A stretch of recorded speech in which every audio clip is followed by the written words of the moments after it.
Azər Bağırovla bağlı isə onu deyim, əhsən, halaldır. Mən keçən verilişdə də yadımdadırsa deyirdim ki, yəni Gəncəli azarkeşlər nəyə etiraz edirlər?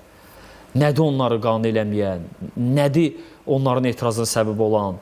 Yəni bu adam gəlib çətin bir vəziyyətdə kəpəzi götürüb, büdcə aşağı, əlavə imkanlar yox, heyət digərlərinin müqayisəsi kasad. Yenə də dişlə, dırnaqla və ətrafında o qədər söz-söhbət gedir ki, rəhbərlik gəlib çıxaracaq, gələn mövsüm Azər Bağırov olmayacaq. Bunlar da baxmada bir psixoloji yükdür. Tək komanda yox, elə məşqçi özü də oyuna yüklə çıxır, təzyiqlə çıxır.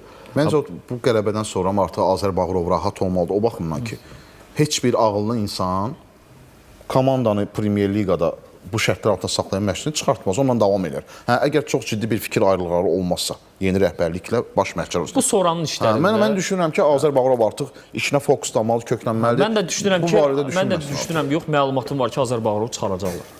Mənim də belə səhih məlumatım var. İndi zaman göstərir. Mən inanmıram. Sən nəyə görə? Çıxarsalar bu qərarı necə izah eləmək olar ictimaiyyətə? Bu sonranın məsələləridir. Bugün elə bil ki, sən çıxırsan verilişə, sənə deyirlər ki, sən gələn verilişdən olmayacaqsan. Düz qərardır, səhv qərardır, verərlər, verməzlər. Birincisi, Azərbaycan futbolunda hər şey olur.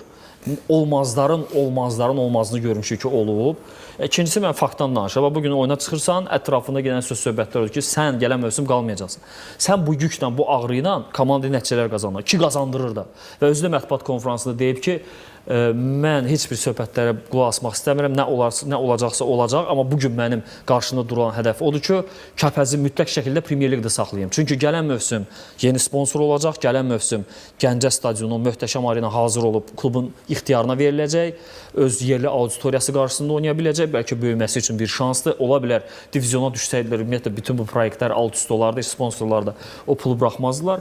Fakt odur ki, o ağırlığı Azər Bağırov daşıya bildi və əgər Premyer Liqada saxlaya bilsə komandanı, təzə sponsor nə qərar eləyər, özü işlədir. Ən az azarkeşlər var, o qışqıran, etiraz eləyən. Bir geçsinə mövsümdən sonra əlini sıxsınlar.